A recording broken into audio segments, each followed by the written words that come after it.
statement that startled me. He said, the awesome things that the Holy Spirit is going to do in these last days, even we, the angels, have never seen such a move of the Holy Spirit yet. Now that really shook me, because angels have been living for eons of time. And they saw every great thing that God has done. They saw the creation, they saw this, they saw all the things. And they saw God speaking the worlds into existence. And this, he says, whatever we have seen God do is nothing compared to what is God going to do in the last days.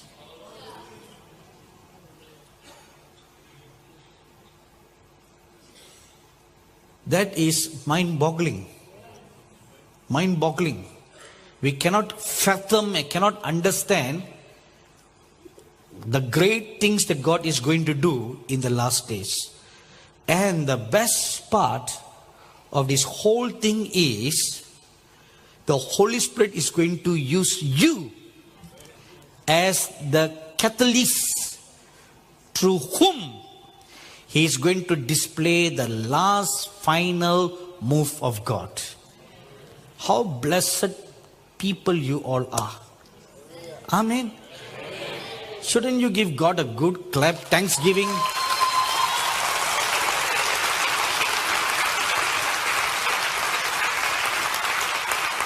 You know, our dear brother Neville always says this sentence. He never fails to make mention of this sentence everywhere.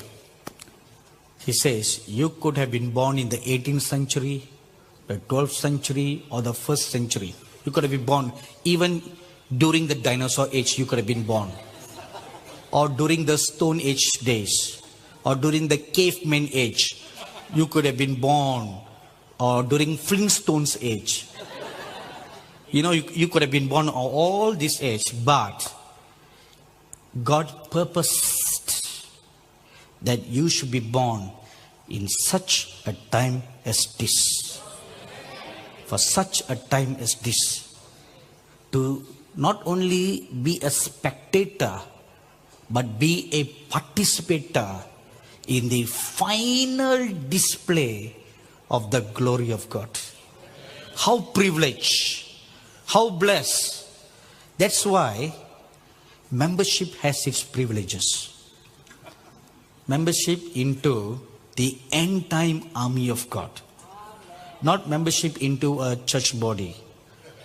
Not that. That membership will only give you potlucks.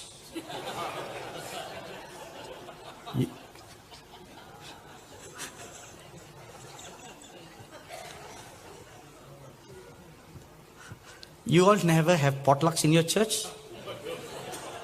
Yes or no? Then why do you give me the look as if you all are so holy saints who never have potlucks? You just fast and pray all the time. Look at your faces. You have potlucks, don't you? Right. We don't want that kind of membership, do you? You should become a member of God's end time army. The remnant church, who will experience all the glories of God for one final display. You know, the days of apostles are not the last days, but the beginning of the end. We are on the tail end of the end times. And the Bible says in Haggai chapter 2 verse 9, the latter glory of this house shall be greater than the former, says the Lord of hosts. And in this place I will give peace, declares the Lord of hosts. Now if you look at this scripture very carefully, two words are mentioned there. There are two time shifts in God's house. The first is called the former house. The second is called the latter house. Now what is the former house? See, God will pour out the glory on the former house. That took place on the day of Pentecost in the 1st century. Acts chapter 2. Verses 1 to 4 tells us when the Holy Spirit was poured out upon the former house, it gave birth to the church. And all the 9 gifts of the Holy Spirit manifested powerfully. The 9 gifts of the Holy Spirit and the fear of God manifested so powerfully that within a short time, from 120 members, the church grew to 8,120 members. Just two sermons that were preached a short time. And how did this exponential growth took place? Largely because of signs and wonders, not because of programs in the church. Today we have great programs in our churches: men's fellowship, women's fellowship, children's fellowship, singles fellowship, doubles fellowship. If there is single, there should be a double, right? Parents fellowship, grandparents fellowship, widows fellowship, all kinds of fellowship. All that is to entertain the club members. It just entertains the club members. Because once you become a member of a club, you pay your dues, you pay your tithes and your offering. That's your membership dues. And then you must have some activities to justify for all that you have received. Now with all those programs, you tell me honestly, how much has your church grown? The early church had no such membership privileges. Nothing. No men's club, no women's club, nothing. They went everywhere preaching the gospel of the kingdom, as you heard Brother Neville share yesterday. They preached the gospel of the kingdom and they demonstrated the power of the living God. One miracle done by Peter for a man born lame at the gate beautiful before he entered into the temple. One miracle. That one miracle brought a huge harvest into the church. And then another miracle. Several miracles took place. And another huge harvest came into the church. And if you look at the pattern of the life of the Lord Jesus, he preached the gospel of the kingdom, followed by signs and wonders following. The disciples that he sent out 2 by 2, they preached the gospel of the kingdom, accompanied by signs and wonders and following. Then the Lord sent 70 people, 2 by 2. They preached the gospel of the kingdom, followed by signs and wonders and following. The book of Acts, you read all the apostles preaching the gospel of the kingdom, accompanied by signs and wonders following, and the church grew on the leaps and the bounds. The then known whole world became a Christian world. Within a short period of time, 60 years. From the time the Lord Jesus died, in a 60-year period or 50-year period, the then known whole world became a Christian world. Now after 2000 years, with all the modern gadgets that we have today, with all the modern technology that we have today, we have hardly scratched beyond 500 million, half the world. What's wrong? Because we have programs. I was meditating today on a devotional. I read a devotional. It talks about now, please listen with all your heart and don't get me wrong. I'm just making a point across. A youth group from a church went on a mission trip. And the focus or the agenda was to show the love of Christ to the third world people. So what did they do? They went and built houses. They repaired this, they repaired that. They showed the love of Christ.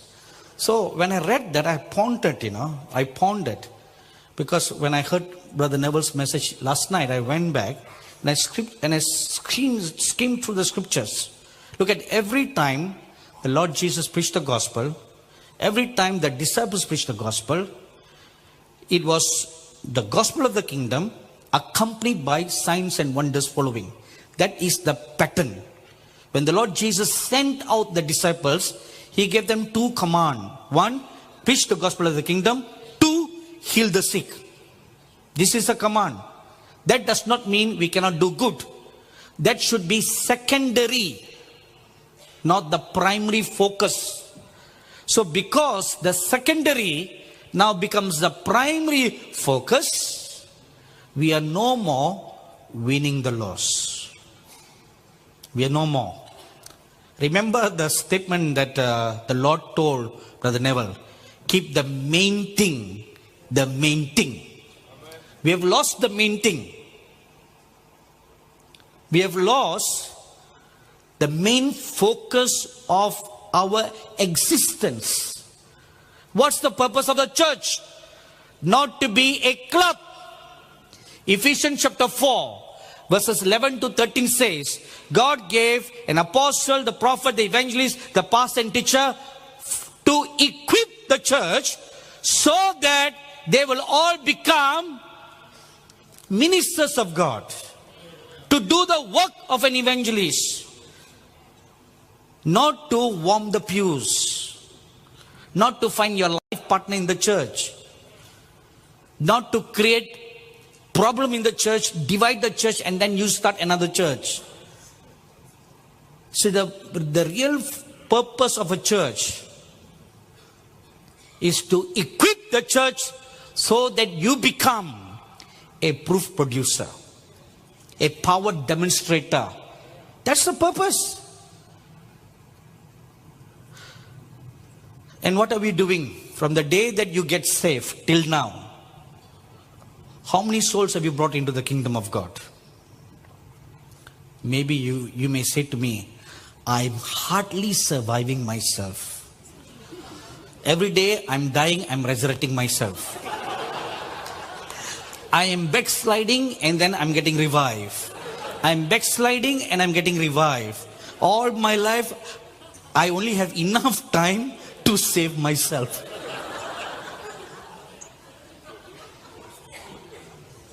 How can I go and evangelize others when I am dying and resurrecting, dying and resurrecting?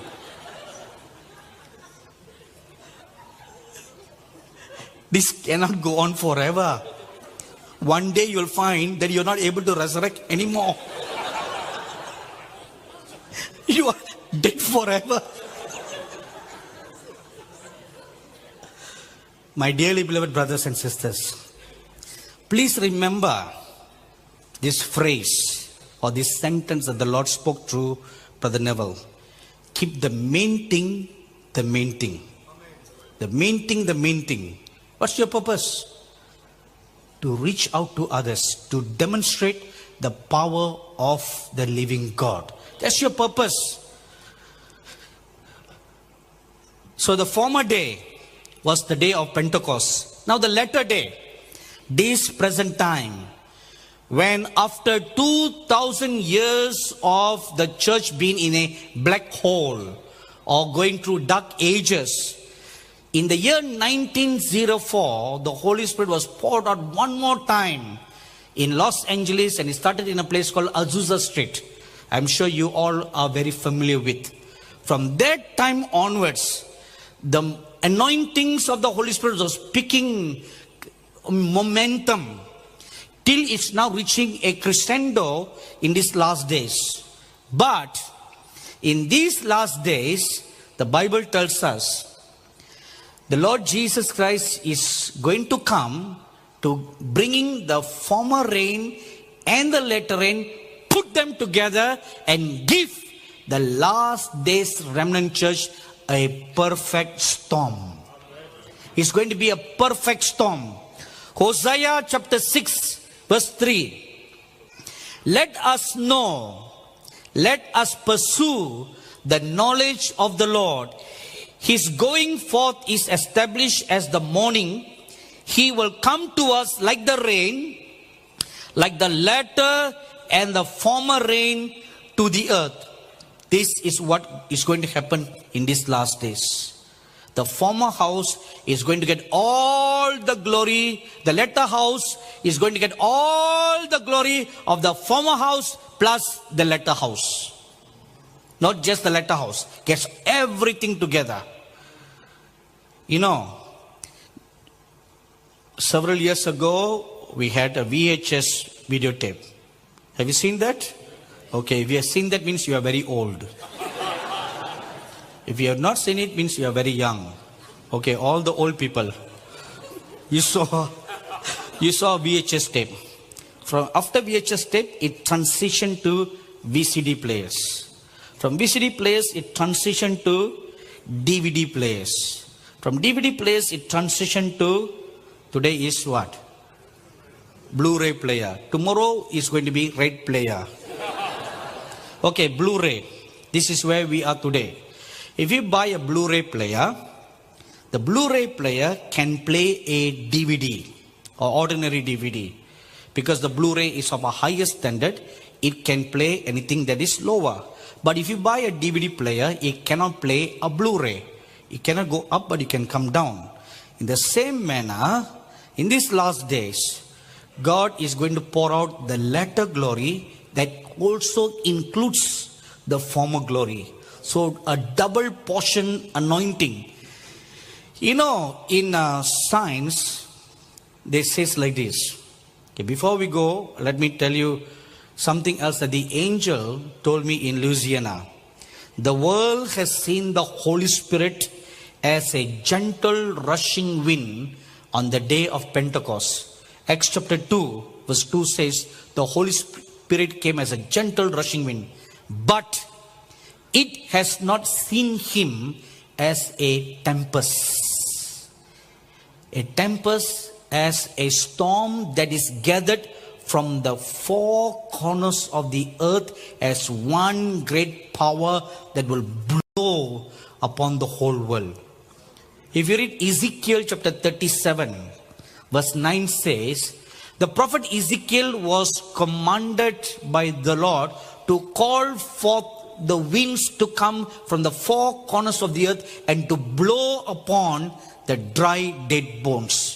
He called the wind from the north, the south, the east, and the west. They gathered together as one great tempest.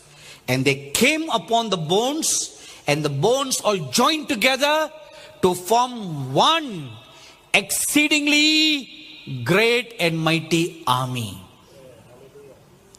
And you all know very well that the word army does not include one soldier. Am I right, everybody? If it's just one soldier, the scripture would have said he became a soldier. But it says an army. An army means all the members in the remnant church coming together as one great army. No more one super church. No more. It's one great army of God, where everyone, the faceless, the nameless, the selfless ones. Remember the story about the donkey that was tied to the door in Matthew 21? You see, nobody ever goes and tempers a donkey. Do you? You don't. A koala bear looks very nice. Cute. You may hug a koala bear. Kangaroo, though it kicks us, yet looks very cute. But nobody will ever say, donkey, you're so nice. You're so cute. You have such a long face. Do you do that? No, we hardly give second look at the donkey. The donkey was tied to a doorpost until it gave birth to a baby. Now, what is the purpose of a donkey? Is a animal of burden. It carries burden. It's supposed to do work. But the Bible says this donkey was never used from the day that it was born till the day it was found by the disciples. No man has ever sat on it. So who does the donkey represent? You. I'm not calling you a donkey. I'm saying The donkey represents the nobodies, the faceless, the nameless, the selfless ones. You're not important enough to give a visiting card to anybody. That's why I don't carry a card. In these last days, God has need of you. He calls the donkey, come, I need you. It's the nameless ones, the faceless ones that are called by God. And He comes upon them. And it will cause the shaking. When the four winds come, it will cause a shaking of the heavens and the earth. The awesome display of the mighty power of the Holy Spirit will prepare for the coming of the Lord Jesus Christ.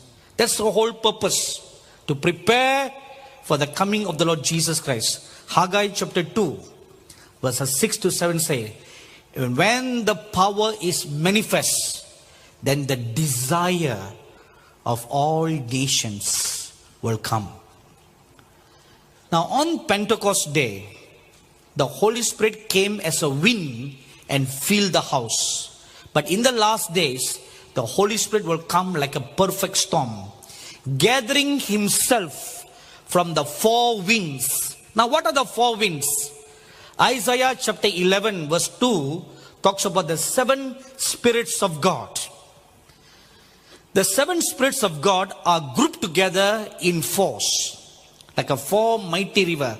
The spirit of wisdom and revelation, the spirit of counsel and might, the spirit of knowledge and the fear of the Lord, and the Spirit of the Lord. Four winds. Four winds of the seven spirits of God. They come together as a mighty force. You know, when mighty winds and tempests blow, they just don't blow by themselves. Fire also accompanies it. In Revelation chapter 4 verse 5, you will read about seven flames of fire before the throne of God. And the seven flames of fire are the seven spirits of God. Now these seven fires will come and join together as one in seven colors of the Holy Spirit, and they will join the seven winds and come upon all of you. So what do they represent? God will anoint the last days remnant church with the seven spirits of God. Amen. It will be poured out in an abundant measure. I think the word abundant measure is not right. It should be measureless. Measureless will be poured upon everybody, upon the little children, upon the youths, upon the women, upon the servants, upon the handmaidens. Whoever give importance to a servant or a maid. Do you? We don't care. We don't give any importance to a maid or a servant, but the scripture says, even upon those who are outcasts, those who are looked down upon, God will pour out the seven spirits upon them. Because in the last days, God needs all those in the highways and the byways to come in to bring in the last harvest. Because the call that was first extended to the main churches, they just rejected it. We don't want the Holy Spirit. We don't want the speaking of tongues. We don't want this great, awesome miracles. We don't want this. We don't want to be teletransported. Who knows where we will go?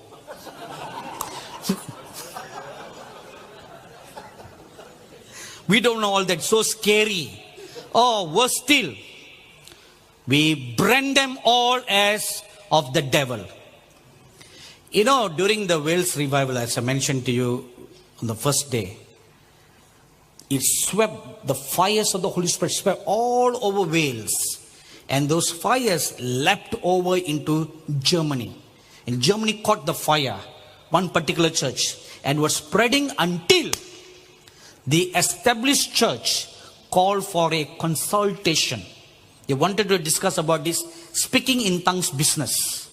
And after consultation, they came to the conclusion and they put forth a declaration called the Berlin Declaration, where all the Lutheran churches and the established churches, they came to a conclusion: the baptism of the Holy Spirit accompanied by the speaking of unknown tongues is of the devil. And we don't want anything to do with all this.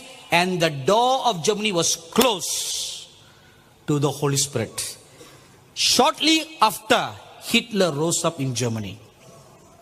See, you close the door to the Holy Spirit, and then you open the door to the devil. The devil came in and raised up Hitler, anointed him, and he started the First World War. Millions of people died. And then he went out on a rampage, killing 6 million Jews. Now, who is responsible for all that? The church. It's because of the church that Hitler rose up. If on that day, all the churches in Germany had embraced the Holy Spirit, Hitler would have never risen up. Agreed, everybody? Hitler would have never risen up. There wouldn't have been a First World War. If there's no First World War, there wouldn't have been a Second World War. 6 million Jews would not have gone to the gas chambers. The church is responsible for all that. And one more time, in these last days, we are doing the same thing again and again. We are now pushing it all back. Pushing it back. When God anoints little children, their spiritual eyes are open. They see awesome visions. They are taken up to heaven. You know, there are many pastors and churches that denounce all this as of the devil. I have personally interviewed children, little children, 2-year-olds and 4-year-olds. They have seen visions that are in the book of Revelation, and the parents have swear to me that they have never read the book of Revelation to their children. The children have never heard of the book of Revelation, never seen anything related to the book of Revelation, never heard the book of Revelation, but they see amazing scenes as it is in the book of Revelation. Where did they get that from? Can you say they just imagine it? How can they imagine drawing a living creature that has the face of a lion and a human body with 4 wings and eyes all over the body? Can you imagine anything like that? No, how can a 2-year-old imagine it? And a 4-year-old girl, a pastor's daughter in New Delhi, a Nepali girl, Nepali church pastor's daughter in New Delhi, the capital of India, she was taken to heaven. And there she saw many animals in heaven. Among them was a unicorn, a horse with a beautiful white horse with a horn on his head. And the pastor never told this to anybody. He just kept it to himself. And before this incident, I was preaching at a children's camp in Darjeeling, in India. And my host picked me from the hotel to go to the auditorium.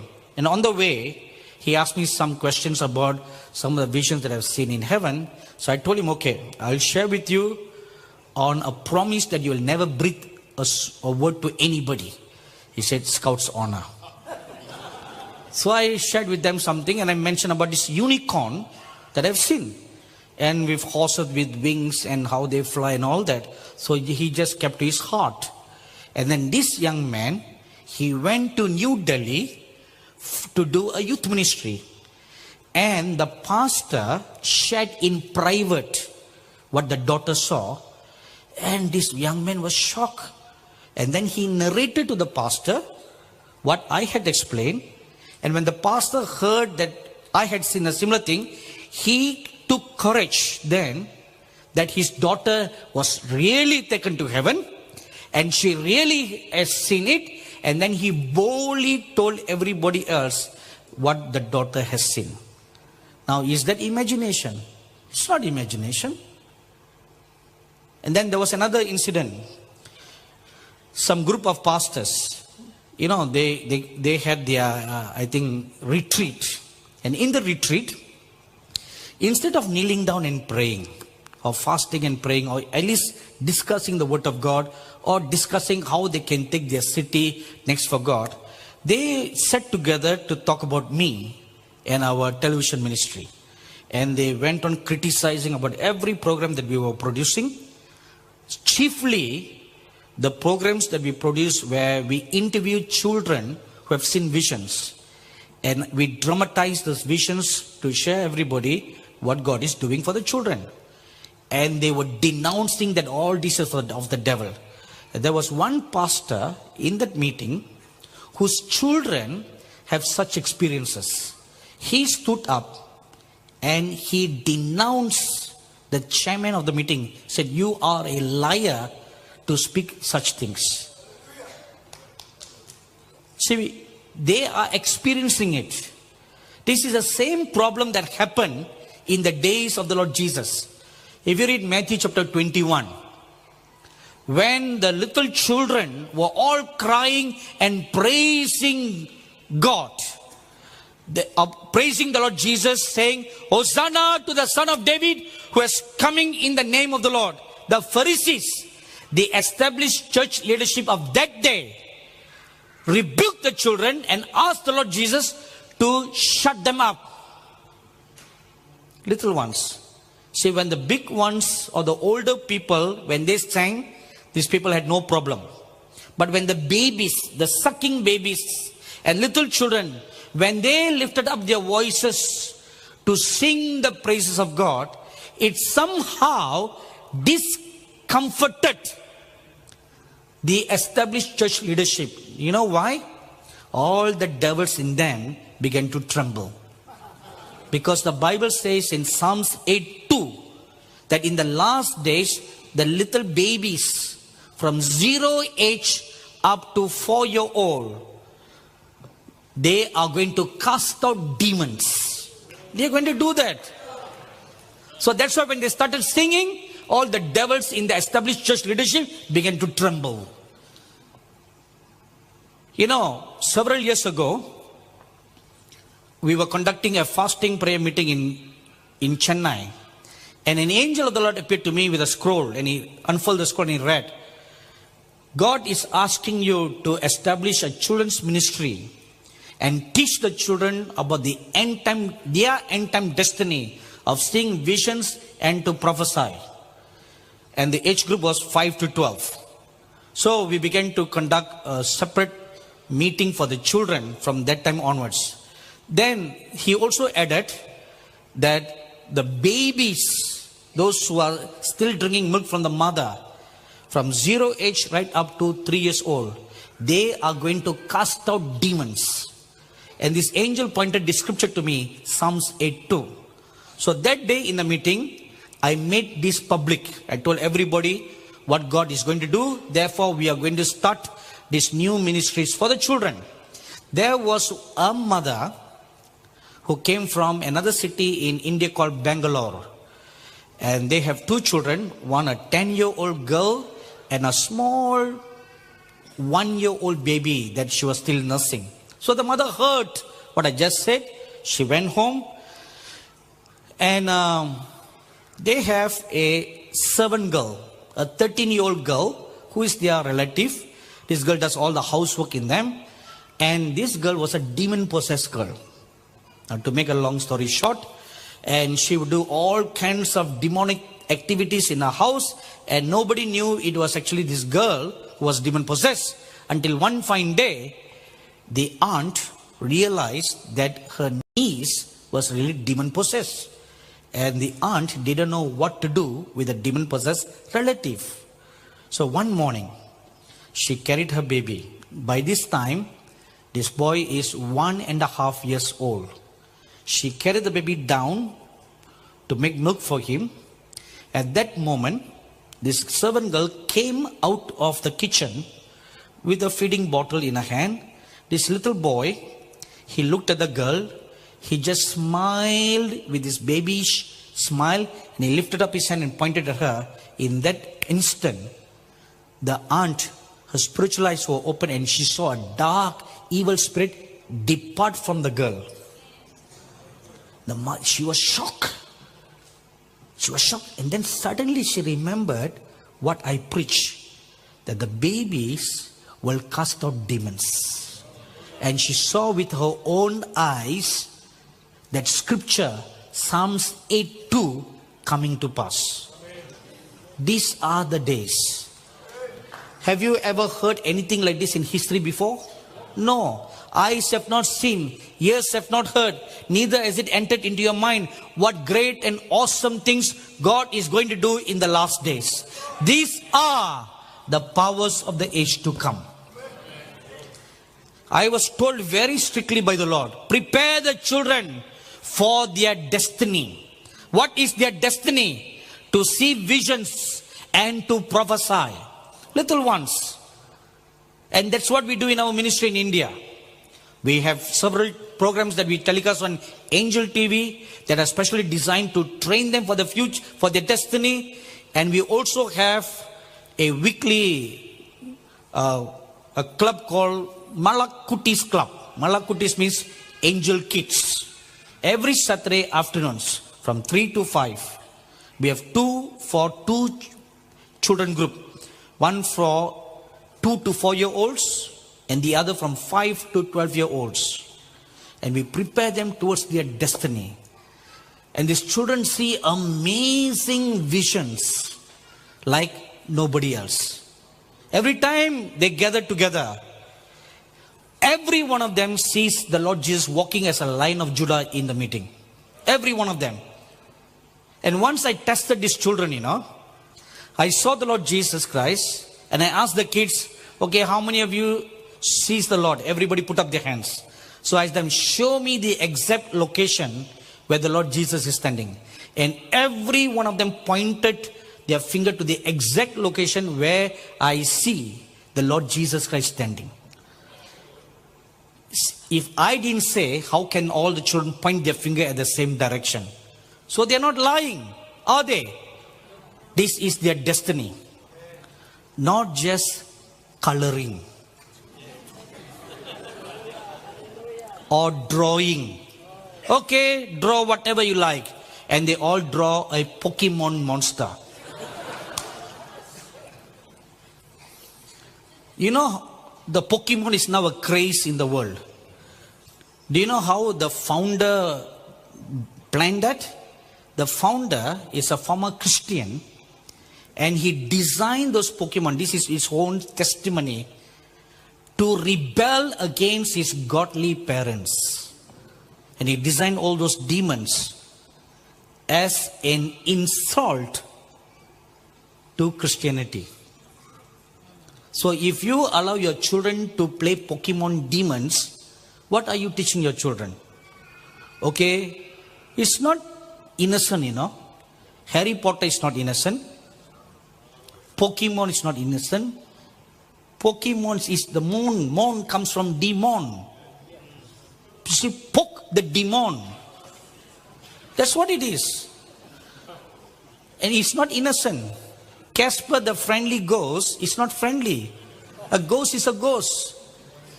I grew up watching Casper the Friendly Ghost. At that time it was friendly, but now I know.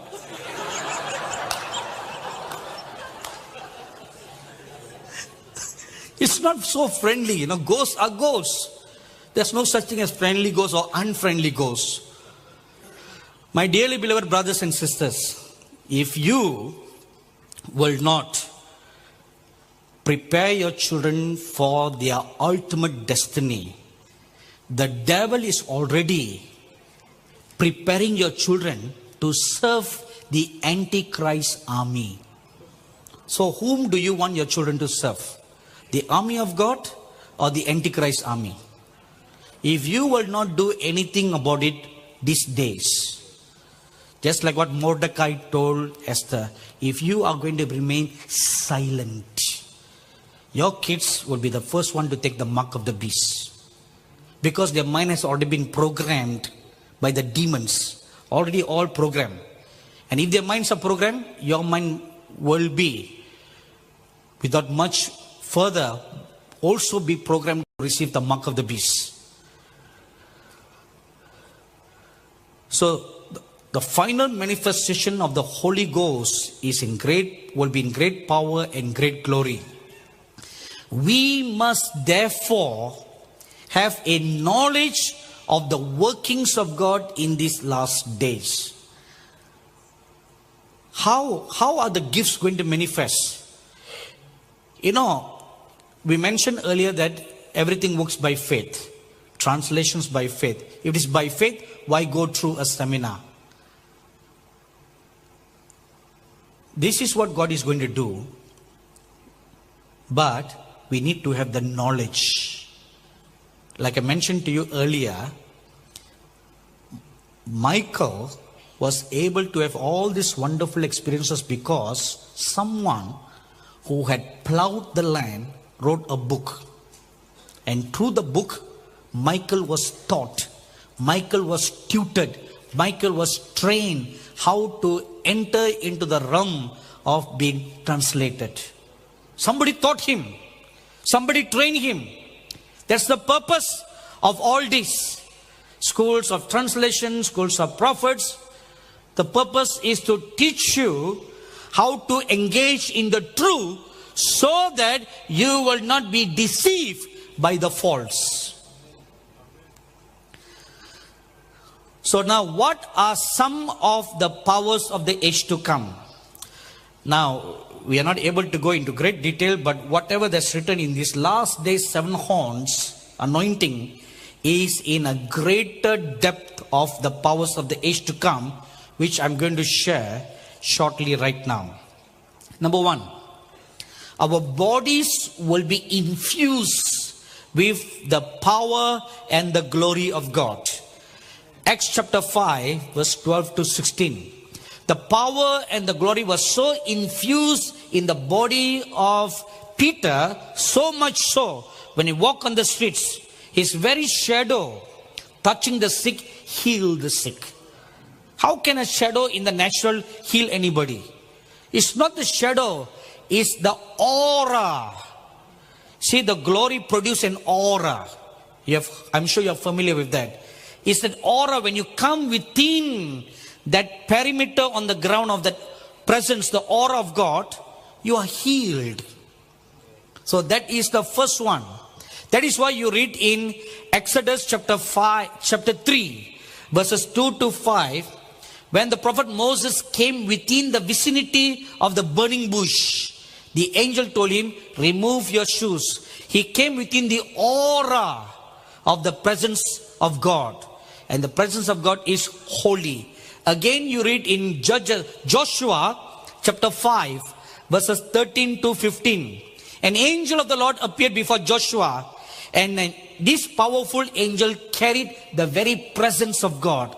So when he came near, the first thing, as soon as his feet touched the perimeter of the aura of the glory and the power that this angel was carrying, the first thing he was told, remove your shoes. You are standing on holy ground. See, that is the power and the glory that will be infused in your body. Your very body becomes like what the Apostle Paul calls, we bear the excellency of the power of God in earthen vessels. That's what he meant. In earthen vessels,